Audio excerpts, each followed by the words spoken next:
తదుపరి రాశి కర్కాటక రాశి. 2026వ సంవత్సరంలో కర్కాటక రాశి వారికి ఎలా ఉండబోతుంది, ఆదాయ వ్యయాలు ఉగాది పండుగ నుంచి ఎలా ఉండబోతున్నాయో ఈ వీడియోలో సవివరంగా సంపూర్ణంగా తెలుసుకుందాం.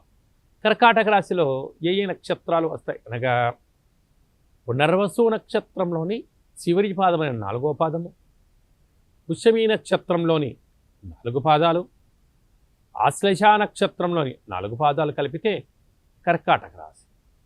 రాశాధిపతి చంద్రభగవానుడు. ఇది జలరాశి కూడా. 12 సంవత్సరాల తర్వాత రాశిలోకే దేవగురు బృహస్పతి సంచార స్థితి ఉంది. ఒకవైపు అష్టమ రాహు సంచార స్థితి దోషం ఉంది కనుక ఒకసారి చూడండి. వీరి యొక్క ఆదాయం 2, వ్యయం 11. ఎక్కడన్నా పొంతన ఉందా అండి? 11 రూపాయలు ఖర్చు పొంచి ఉంటే కేవలం ఈ సంపాదన 2 రూపాయలు ఉందంటే -9లోకి వెళ్తున్నారు. ఇదంతా రాహు అనుకూలంగా లేకపోవడం, గ్రహ సంచార స్థితి అనుకూలంగా లేకపోవడం కనుక అది కాకుండా రాజ్యపూజ్యం 4, అవమానం 7. అనేక మంది శత్రువులు కూడా పొంచి ఉన్నారు. కష్టపడి పనిచేయడం కర్కాటక రాశి వారికి వెన్నతో పెట్టిన విద్య.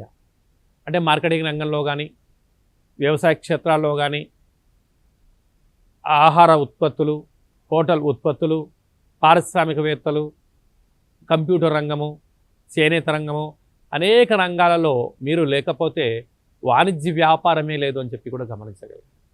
కాకపోతే కష్టం మీది, ఫలితం పక్కవారిది అనే పరిస్థితి ఉంటుంది కనుక ఈ సంవత్సరం చాలా గడ్డు కాలంగా ఉంది. ఇలాంటి కాల సమయంలో పుష్కర స్నానము మీకు అదృష్టాన్ని కలిగిస్తుంది. కాళభైరవ స్వామి స్మరణ, నారికేల దీపము, కుక్కకు ఆహారము, కాకికి నీటిని ఏర్పరచడం వలన కోపం తగ్గి శాంతం పెరిగి సత్ప్రవర్తనతో ఈ సంవత్సరం విజయానికి స్వాగతం పలికి మానవ ప్రయత్నం చేయండి.